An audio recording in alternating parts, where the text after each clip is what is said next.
Pero ahí surge algo que es el segundo invento más importante, que es el Tether. Bienvenidos a este video.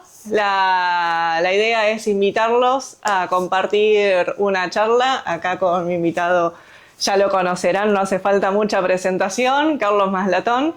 Así que vamos a hablar más que nada sobre Bitcoin, compartiendo experiencias, compartiendo conocimientos, como para los que no entienden demasiado de qué se trata, empiecen a conocer un poco más sobre Bitcoin, y los que ya lo conocen, profundizar más sobre qué se trata. Qué bueno, Lady, creo que nunca nos vimos, ¿no? La verdad que no. Llevamos años de convivencia en las redes, hablando de mercados, básicamente, a lo que nos dedicamos nosotros, pero nunca te vi personalmente. Así que bueno, un día muy interesante, primero por este meeting, y además vamos a hablar de la actualidad financiera, ¿no? ¿Qué está pasando? Bitcoin, nombraste vos, lo vamos a relacionar con la bolsa norteamericana y, ¿por qué no, con las tendencias de los mercados emergentes? Buenísima. El viernes fue el IPO de SpaceX. También. La suscripción fue a $135. Había mucho miedo con que no se pudieran mantener los $135 y que esto fuera para abajo, como ha pasado con tantos IPO. Sí, que pero empieza bancó fuerte. Bien el mercado. La verdad que sí, bancó bien. hasta ahora Llegó sí. hasta 180, terminó 160. Por ahí Sí, batiendo récords también. La verdad que fue una 165. locura. Fue una rueda de defensa del mercado de Nasdaq que ya venía débil o que con amagues de caída, a pesar de que está en el máximo, ¿no? Sí, Pero sí, bueno, sí, había sí, miedo. Yo creo que fue una muy buena rueda. Y el Bitcoin, que hizo piso hace unas 10 ruedas atrás, 8 ruedas atrás, en 59.100, también está describiendo un momento de recuperación, una estructura de recuperación, por lo menos ahora, mientras hablamos, vale 64.000, después obviamente esto cambia cada rato, pero se está defendiendo. Igual para vos ya tocamos piso, le queda otro... Yo creo que todavía le falta un poquito más de recorrido. Yo tengo una interpretación, es un poco técnica. Esto hizo techo en octubre pasado, principios de octubre, en el nivel de 126.272. Tuvo 3 grandes movimientos de caída, uno para abajo, uno para arriba, uno para abajo. El primero fue de 126.272 a 80.537. A fin de año se recupera de 80.537, nos vamos a algo así como 97.200, y después caemos hasta principios de febrero a 59.930. Y después tenemos una recuperación larga, que fue el resto de febrero, marzo, abril y hasta mitad de mayo, donde llegamos a 82.833. Y después vimos esta caída reciente hasta 59.100 justo. Y ahora estamos en 64.000. A mí me parece que esta recuperación de ahora debería ser transitoria, pero mucho más larga de lo que vimos hasta ahora. Si vimos 8, 9, 10 ruedas, tenemos que ver 20 ruedas de recuperación y niveles para mí hasta 68.000, 69.000. Y después veremos, si no se sostiene ahí el mercado, podemos tener un mínimo adicional, máximo por la zona de 42.000. Pero toda la estructura que está dejando el Bitcoin es una estructura que yo como técnico la llamo contratendencial. Es decir, no está tendencial para abajo, sino que está corrigiendo ganancias anteriores. ¿Qué ganancias anteriores está corrigiendo? Hay dos teorías.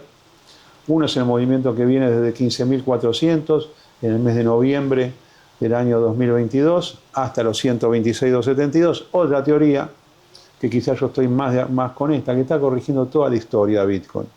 Claro, no solamente este último ciclo, todo, sino está corrigiendo años y años de caída. Y llegaríamos, si se da este nuevo mínimo, a un año de corrección, pero en una magnitud suficiente que quizás no necesiten más tiempo. Pero en cualquiera de los dos casos yo estoy positivo. Lo más importante es esto. ¿A dónde lo veo en 5 años? Ahí lo veo nuevo máximo, por supuesto. Sí, ya empezando también con otro cambio de ciclo de nuevo, volviendo ya, aparte, acercándonos a un nuevo halving y demás. Sí, yo nunca le di mucha atención al tema de los halvings, porque me parece que es un dato ya muy conocido. Y que ya no. Igual te quería consultar también qué pensás también del cambio de actores que fuimos teniendo, de un mercado más retail a pasar en esta última fase a más intervención de gobierno. Está excelente esto que estás diciendo, Lady. Vos sabés que el mercado retail, en realidad, retail, duró para mí desde que se fundó Bitcoin, que eran todas transacciones P2P, ni siquiera había exchanges. Pero con los exchanges que empezaron en el 2011, hasta el 2013, hasta noviembre del 2013, ese fue el mercado retail puro. Vos ahí no veías ni un institucional, ni uno solo. Pero los aficionados, del proyecto que estaba... Te diría que no había gente como nosotros casi. Eran todos tecnológicos. Sí. Eran tecnológicos los que empezaron a minar en el 2009, tecnológicos los que minaron y transaron en el 2010, P2P, y en el 2011, 12, y casi todo el 13.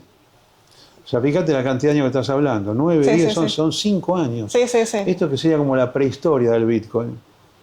Y llegamos a 1163 en el mes de noviembre del 2013 y caemos durante 13, 14 meses hasta $152 hasta enero del 2015. Todo esa, recién en esa caída es donde yo veo ingresar los primeros fondos, se pueden llamar fondos, los primeros institucionales. Esos fondos que empezaron a comprar ahí y que compraron después en todo el rally que va de 152 a 20.000, esos son los que después con ese dinero armaron los ETF. Y entonces yo la etapa más institucional, pero lo mismo aventurera, porque no va a pensar que son grandes fondos, eran 4 o 5 tipos que se juntaron y dijeron, estamos haciendo un fondo. Yo tuve la suerte... Pero ya había una magnitud más importante, un movimiento más grande. Pero de todas maneras era cosa de marginales. Es decir, los marginales llevaron el Bitcoin hasta 20.000. Claro. Los marginales, tanto individuos como los que creyeron que esto podía ser un... Ya estamos hablando de 2017 más o menos. 2017. El mejor año de Bitcoin para mí es 2017. Ahí se da el gran salto adelante. De hecho, sube de 1.000 a 20.000. De 1.000 a 20.000. ¿Y por qué le digo que es más importante que el anterior? Que bueno, si una cosa va a 1 y después va a 1.000 es mucho más que subir de 1.000 a 20.000. Claro, sí. Logarítmicamente. Pero por la presencia institucional que yo tuve la posibilidad de atender, porque yo era el jefe de la mesa de Xapo. Xapo es una bitcoinera fundada por Wenceslao Casares y Federico Murrone, final del año 2013. Personas con las cuales yo había trabajado final de los 90 en Patagon.com. Pero bueno, me llamaron ahí a final del 2013 para ver si me interesaba esto, le dije que sí. Entré para una cosa, para hacer algo P2P de los usuarios en diferentes partes del mundo y finalmente armé la mesa y yo fui el jefe de la tesorería. En esa acción como jefe de la tesorería de Xapo, bueno, yo traté con todos los institucionales que son los que después armaron los ETF y que hoy los ves hablando de Bitcoin por todos lados. Además, los Bitcoin, la mayoría de ellos se los vendimos nosotros. No había muchos lugares para comprar Bitcoin. Sí, pero nosotros teníamos cuentas bancarias, teníamos Bitcoin propios, muchos, 40.000 propios. Xapo tuvo en la fundación 40.000 Bitcoin. Xapo hizo una suscripción originaria de $40 millones de capital aventurero, Venture Capital. Suena medio mal en español, medio despectivo, pero Venture Capital. La mitad se metió en Bitcoin. O sea, 20 millones a 500 se compraron, bueno, 40.000 Bitcoins.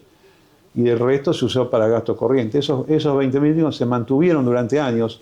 Por eso la empresa tuvo además una ganancia de capital importante teniendo esos Bitcoins. Pero lo que yo te quería comentar, que este tema de marginales se fue haciendo cada vez más institucional. Inclusive en el 2017, ahí se intentaron los primeros ETFs que la Reserva Federal, no la Reserva Federal, la Comisión Nacional de Valores los rechazaba, y vos tenías ahí, de repente estaba todo el mundo esperando que se validara un ETF. Bueno, cae en un día de 1.600 a 900. Así, claro, la volatilidad era siempre. El Bitcoin operaba de forma salvaje. Ahora también, pero en ese momento 100 veces más salvaje que ahora. Sí. Así que, es más, yo te diría que los años 2018, 19 y 20 son años donde se produce una fuerte lucha nuestra, de todas las comunidades de Bitcoin, contra el sistema bancario. Estados Unidos decidió boicotear el Bitcoin. Igual te consulto, porque yo lo veo siempre como que desde el principio, ya desde el nacimiento, desde el 2009, del nacimiento de Bitcoin, fue creado como medio para ir en contra de todo. Pero en realidad nosotros no fuimos en contra de ellos fueron en contra nuestra. Mi explicación en particular sobre Bitcoin, esto es una moneda que no viene a reemplazar las monedas fiduciarias. Yo siempre dije eso. Es más, a mí me conviene que estén las monedas fiduciarias, ¿no? Porque si no, ¿contra qué te vas a comparar? Claro. Los más tecnológicos, quizás un poco alejados de la lógica de lo que es la historia de la moneda, decía, no, esto va a reemplazar a la moneda del Estado. No, que no la reemplace nunca. Vos dejás la moneda... Y terminarías teniendo lo mismo en ese caso. Si termina reemplazándola en cierta forma. No, bueno, pero, o sea, cambiar, pero mucha gente por ejemplo, decía que dólares, sea la única moneda del mundo. No, no.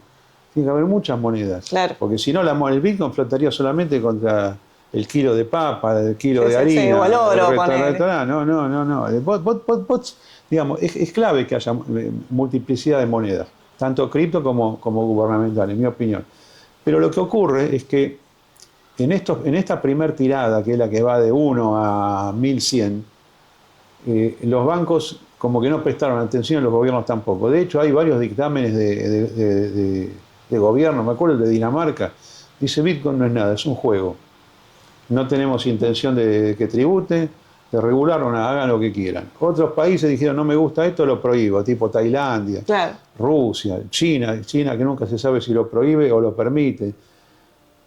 Después, en la etapa gigantesca donde esto va desde 150 a 20.000, que reitero, son los años 16 y 17, 2016-2017, ahí empieza a llamar la atención no solamente de los grandes bancos, sino de los bancos intermediarios, que son aquellos que conectan a todos los bancos y con los cuales vos hacés los pagos.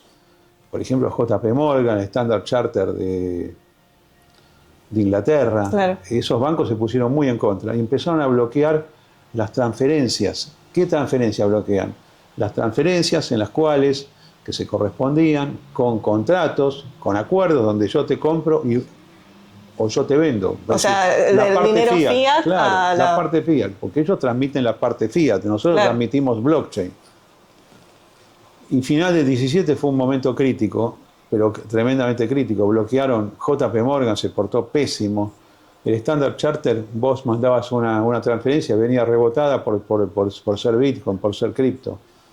Pero ahí surge algo que es el segundo invento más importante, que es el Tether, el USDT.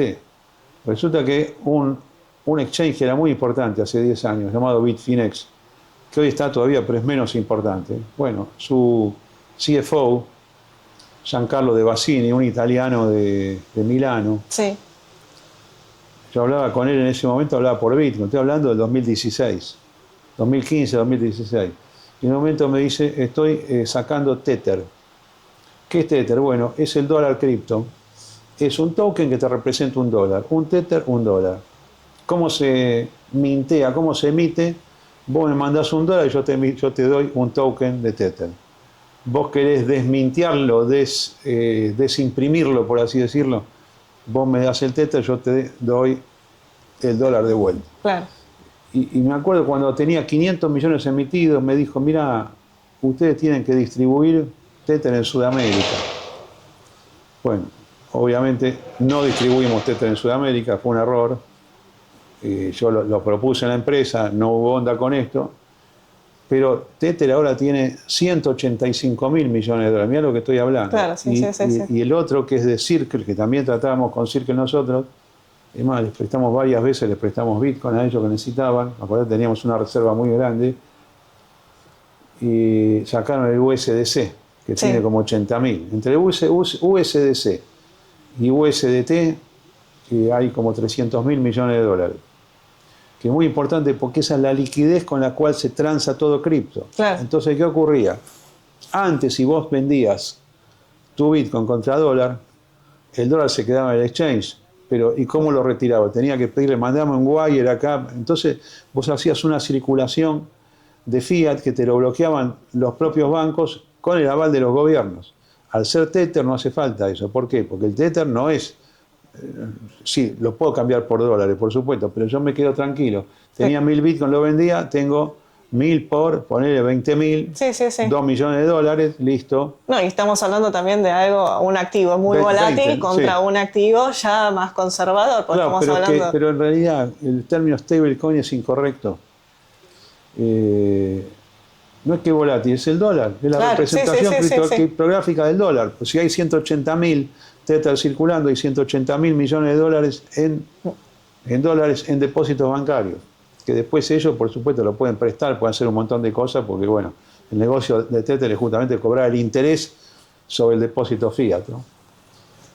Entonces, ¿a dónde vamos con esto, Lady? Que en esos años críticos, donde era muy difícil intercambiar bitcoins o Ethereum o Solana, que empezaba ahí por fiat, lo hacíamos por USDT. Y viceversa, si queríamos ingresar, ya no nos complicamos más con los bancos, decir, mira, yo quiero acá un wire de $10.000 para mandarle a Bitfinex.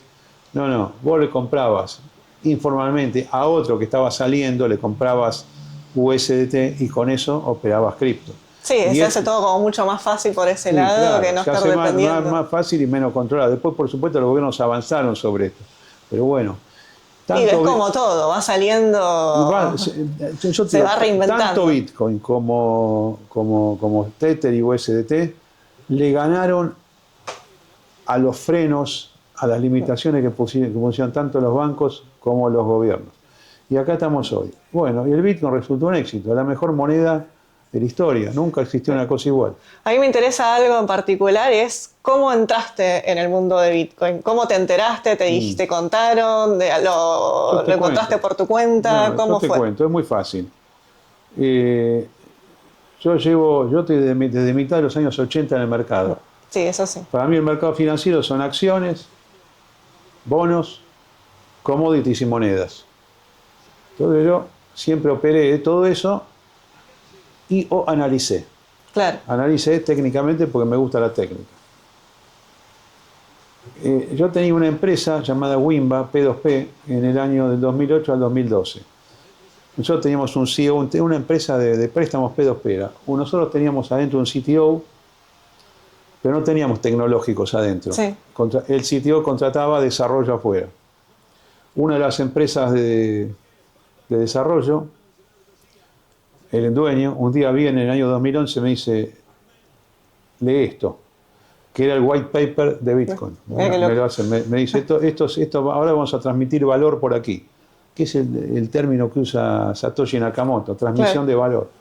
Yo lo leo, me tomo el trabajo y le digo, ¿más qué valor ni valor? Esto están creando una moneda, porque además tiene un programa de emisión monetaria limitado a 21 millones. No había transacciones casi ahí. Yo digo, el día que alguien le ponga precio a esto, va a ser un activo financiero, no un medio. Te lo vendían como un medio para transmitir. ¿Transmitir qué? Transmitir esta unidad. Claro. O una fracción de esta unidad. Y yo me quedé enloquecido con el límite de los 21 millones. Sí, algo que iba en contra de lo que normalmente se conoce. Pero además la secuencia de emisión, fíjate cómo lo crearon. Primero eran 50 bitcoins cada 10 minutos. Claro. 4 años después, en 25 bitcoins cada 10 minutos, 12 y medio, sí, se iba recortando cada los 4 años. Esto es fabuloso. Cuando veo que empiezan a cotizar en los primeros mercados, yo ahí ya había comprado P2P, ¿sabés cómo era? Vos te juntabas. ¿Esto qué año sería más o menos? 2011. Vos te juntabas con alguien, te transmito bitcoins a tu billetera, dame plata y viceversa. Y además empecé a ver los precios, porque hay gente que registró los precios. Claro. En el año 2013 esto ya es importante, era marginal como te vengo diciendo, pero bueno, funcionaba. Y después, bueno, justo ahí me llama Wenceslao Casares, que ya te digo, yo había trabajado en Patagon con él y me dice, ¿querés entrar con nosotros? Digo, bueno, entro acá. Para mí es una moneda más. ¿Cómo lo tomo yo? Como financiero, no lo tomo como... Sí, lo tomo como el gran descubrimiento de todo, pero no es que yo no salgo de mi área, yo consigo que forma parte de mi área, claro, sí, como de la tuya también. Vos sos una chica financiera, podés operar un montón de cosas, Bitcoin para vos es un producto más, desde luego importantísimo. Sí, totalmente. El invento monetario más importante de la historia. Y que cambió bastante, bastante la historia. Vamos a ver, es el producto financiero más rentable de toda la historia de la humanidad, no hay nada que haya subido así. Y varias veces uno dice, bueno, se cae, se destruye, esto ya es buena farsa. Bueno, no, el mercado hizo lo que tenía que hacer. 5 movimientos para arriba, 3 para abajo, 5 para arriba, 3 para abajo, 5 para arriba. Te está dejando una estructura tendencial que es muy difícil de voltear. Yo ya si había alguna duda, final del 2014, principio del 2015, yo digo, esto es un éxito y esto vuela. Yo me puse muy bullish en esos años. Ahora justamente salió este funcionario del gobierno de Milei, Manuel Adorni, a decir que tenía una billetera de esa época. Bueno, más allá de la mentira, la verdad que lo que dijo no tiene ningún sentido, ni los números, ni nada. Fue mal asesorado. Pero esto, ¿sabés qué, Lady? nos obligó en los últimos días casi nostálgicamente a revisar esos años, 13, 14, sí. Que yo estoy a cada rato republicando cosas de esa época. Bueno, y la gente va también, los que venimos de esa época, como agregando cosas, intercambiando. Eso la verdad que es una cosa muy seria. Y todos los exchanges, bueno, siempre fraudes en todos lados, pero los más importantes, te diría Xapo, Coinbase, Circle, Bitfinex, Bitstamp, Kraken, todos estos son gente muy seria. Nos hemos autorregulado antes que vengan las regulaciones. Entonces, bueno, departamentos de compliance importantes, no pasa cualquier cosa, se pueden bloquear cuentas. Ahora yo estoy trabajando en Roxxon. Sí. Roxxon es una iniciativa de Borja Martel, que había estado en Lemon antes, que bueno, estamos haciendo la bolsa de valores vista desde Bitcoin. Entonces vos, ayer por ejemplo, podías operar SpaceX desde Bitcoin. Vos fondías Bitcoin, ¿cuánto vale? Bueno, vale 160, ponele, sobre 64.000. Claro. Ese es el precio. Entonces te va a dar en Satoshi 0,0, calculo que 200.000 y pico, unos 200.000 Satoshi por acción. Habría que sacar la cuenta. Sí. Pero bueno, está bueno esto de la función. Yo estoy en Bitcoin porque soy financiero y en los últimos 30 años de mi vida estuve en empresas financieras tecnológicas. Claro, en el ámbito de la tecnología, que se junta con lo financiero, yo conocí Bitcoin desde el principio. Y a esto que nombrabas sobre lo que pasó de Adorne y las transacciones, porque él está hablando de movimientos de $200.000. Molina había compartido justamente una wallet, claro, de movimientos que había, y él mostraba de que los movimientos eran relativamente chicos a lo que se está hablando hoy en día de $200.000. ¿Vos cómo veías esos? Porque ahí también que le habías comentado que habían otros volúmenes de dinero. Adorni tuvo el otro día una entrevista con este periodista de La Nación Más, del Río. Del Río, lamentablemente, no conocía el tema. O no quiso conocer o no quiso preguntar. Pero básicamente las líneas de defensa de Adorni fueron de dos tipos. Una, cuando dijo que en el 2014-2015 tenía bitcoins, que los perdió y los encontró en un pendrive. Claro. Bueno. Y habló de 200.000, y que esos 200.000 años después le permitieron agregar 300.000 más y hacer 500.000. Bueno, acá, ahora te voy a decir si pudo alguien tener $200.000 o no en esa época, pero voy por lo segundo. Esos $200.000 comprados en cualquier momento de los años 2013, 14 o 15 y vueltos a ver después, 3 años después o 2 años después, no es que si no lo moviste, como él dio a entender, no es que de 200.000 ganaste 300.000, 200.000 se pueden multiplicar por 50 veces, claro, o 150 veces. O sea, el tipo tendría que haber dicho, miren, los 200.000 se hicieron 10 millones. Vos sabés que hubiera sido más creíble si decía eso. Le digo la verdad. Yo conseguí armar 200.000 y de repente me encontré con 10 millones. Entonces ahí casi que podía blanquear todo el desastre que hizo. Pero la gente se impresionó por los 300.000. Yo que él, o si yo hubiera sido su asesor, que no tengo ningún interés en serlo, pero supongamos que ¿sabe qué? Vamos a decir que vos tenías un wallet de 200 lucas y que ahora tenés 18 millones de dólares. Claro. Entonces, era tanta la impresión que eso hubiera causado, además basado en números reales de movimiento de mercado, que la gente va a decir, ¿cómo puede ser? Bueno, ¿viste? Bueno, pero tenés con qué demostrarlo en cierta forma.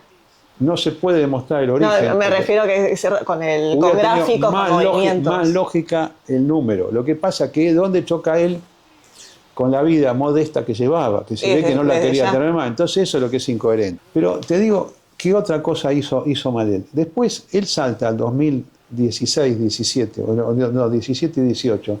Sí, lo que muestra es el de esos años. Y tira 15 bitcoins comprados y 15 bitcoins vendidos. Dicen cómo es. Pues yo saqué la cuenta. Si los números son correctos, eso le da $60.300 o $61.000 máximo de ganancia. Que no guarda relación con lo del pendrive y de los años antes. No, tampoco aclara demasiado en qué momento compró. O sea, habla como que se metió en este mundo en el 2013 y como que empezó a invertir fuerte en el 2014. Fue mal preparado. La verdad, el tipo podría haber sido un poco mejor preparado, aún mintiendo. A mí me parece, en lo personal, es que es muy difícil que alguien quiera meter más allá del potencial que uno le pueda ver a Bitcoin, que alguien se arriesgue de esa manera a meter ese monto, porque aparte estamos hablando de $200.000. En ese entonces, 2013, 2014, una cifra que el poder de compra era mucho mayor al que tenemos hoy en día. Y no solamente eso, sino que vos metés, es un all-in en algo que tiene mucha volatilidad, que tiene un riesgo alto. Que es ¿Sabés la pregunta que muy deberíamos kamikaze hacer eso? ¿Cuánto era lo normal en ese tipo humano de retailer chiquito, de poca plata, que vos comprabas Bitcoin? Bueno, la gente compraba $500, $1.000. Y que es lo lógico. Sí, además, vos podías haber comprado 200.000, pero llevaba un par de meses comprarlo, en efectivo. Pero sí. nosotros ya estábamos con Xapo en ese momento. 2014, final de 2013, 2014 estábamos con Xapo. Y yo procesé órdenes gigantes, tanto de minoristas como de estos previos institucionales. Y yo publiqué en estos días, ¿cuánto era una orden grande de un individuo? $10.000 a $30.000. Podía haber, pero no acá en Argentina, nosotros teníamos clientes en todo el mundo. Entonces te giraban esa guita. Perdón que te interrumpa, ¿dónde había más movimientos? Porque me imagino que donde más movimientos en Estados Unidos. No, Estados Unidos. Estados Unidos es el primer país. Fue el primer país y sigue siéndolo. Pero acá en Argentina, como para vincular en esto. En Argentina no tenías exchange todavía, vinieron un tiempito después, Satoshi Tango, Ripio, y ellos trataron de poder liquidar por bancos. Claro. Un tiempo duró mientras los bancos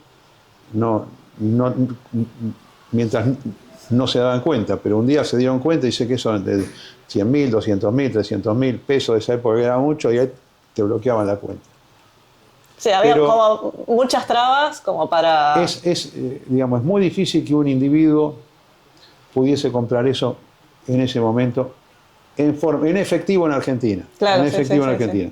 Sí. Si tenés cuenta en el exterior, muchos participamos de eso, hemos comprado cantidad en ese momento. Sí, tenías que tener ese acceso. Tenía que tener wire, hacer un wire a un banco de afuera donde un exchange tuviera cuenta. Entonces vos le podías mandar $100.000, 200.000 a Bitstamp, sí. A Bitfinex también. Mientras tuvieran cuenta bancaria. Así funcionaba eso. No, pero claramente es un invento. Pero sirvió esto para recordar una época lindísima, que para mí es la que va del 2013 al 2018. Te claro, sí. Sí, y entender cómo ahora, funcionaba. órdenes de, por ejemplo, ya en el año 2016, final de 2016, que el Bitcoin vuelve a 1.000. Tarda muchos años en volver a 1.000. Órdenes de un palo yo tuve un montón. Es más, hoy estuve revisando, yo tengo toda la correspondencia de esa época. Estuve revisando, lo que pasa no puedo publicarla porque hay nombres, viste, de esa época.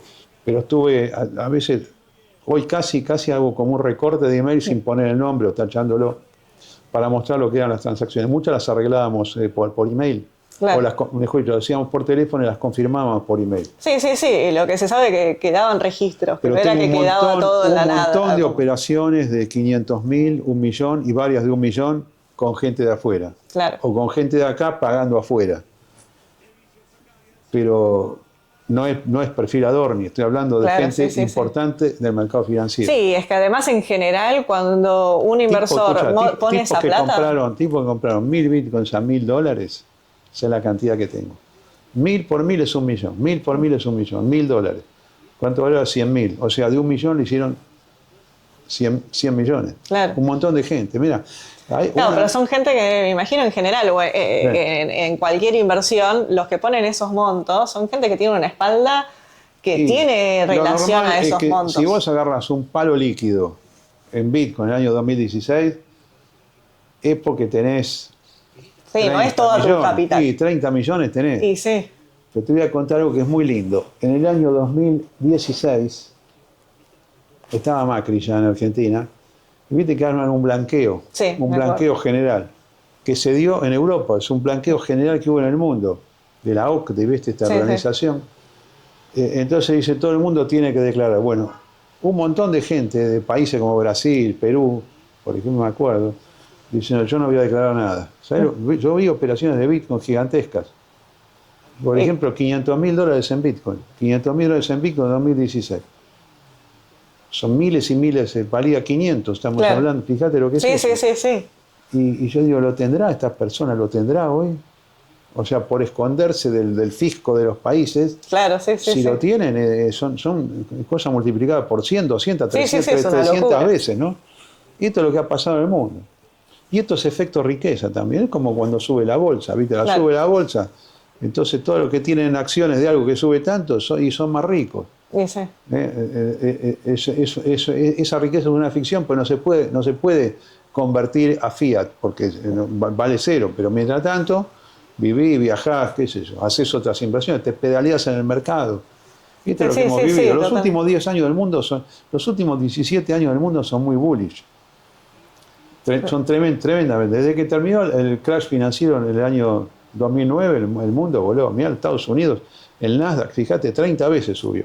¿Te parecen naturales todos esos movimientos sin Me correcciones? parece que son. No, es que el problema es ese, han habido correcciones. Si no, yo te diría que se hace pomada todo.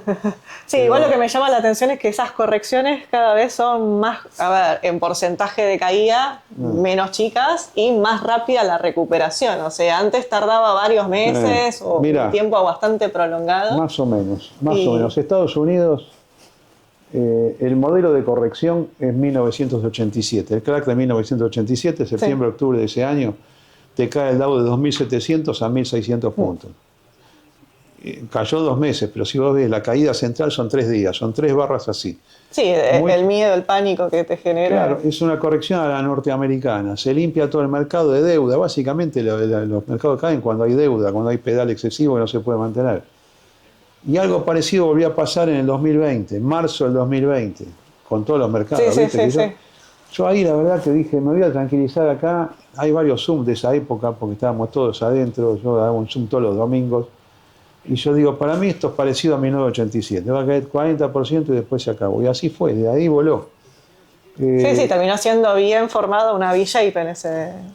Bueno, en la gran mayoría, pero ahí fue bastante claro a pesar de todo lo que estaba pasando con la pandemia y demás. Bueno, es que fue muy artificial lo de la pandemia, para mi gusto, ¿no? Yo sabés que tuve una postura de boicot absoluto a la... Y bueno, de mi parte ni hablar de la parte conspiranoica. No, además te digo, en el caso particular mío, bueno, hice todo lo que podía hacer clandestinamente y además anunciándolo porque estamos en Argentina. Claro, sí. No, es una locura. Es una locura y como yo pensaba que era una locura sin fundamento también, yo dije, esto del mercado se va a revertir. Bueno, también mucha manipulación de la gente, ¿no? De cómo... Hay 20% de las personas tienen miedo. Y es que con el miedo es donde más justamente agarras a la gente. Entonces vos tenés 40 funcionarios Y la públicos. culpa también, porque acá te decían que si vos no te cuidabas, no era solamente por vos, era vos vas a enfermar a tu mamá, a tu abuela y peor. Pobre gente. Y la verdad que sí, es una locura las cosas que vivimos. El hombre es fuerte, el ser humano es fuerte, la humanidad es fuerte, es muy difícil romper el mundo, muy difícil. La vida gana por sobre la muerte. Y es así. El bien gana por sobre el mal. Y debería ser así. Debería ser así. Las cosas positivas van por arriba, le ganan a la fuerza de lo positivo en el mundo le gana a la fuerza de lo negativo y de lo destructivo. Esta es mi mentalidad, Lady. Así que bueno. Te sigo siempre, muy bien, tenés mucha experiencia en el mercado. Muchas gracias. Y además sos muy seria hablando, porque estamos viviendo en un mundo de gente que hace, viste, estamos llenos de gente que roba, que estafa. Y además nos también... hacen videos a nosotros a veces recomendando cosas que no somos nosotros.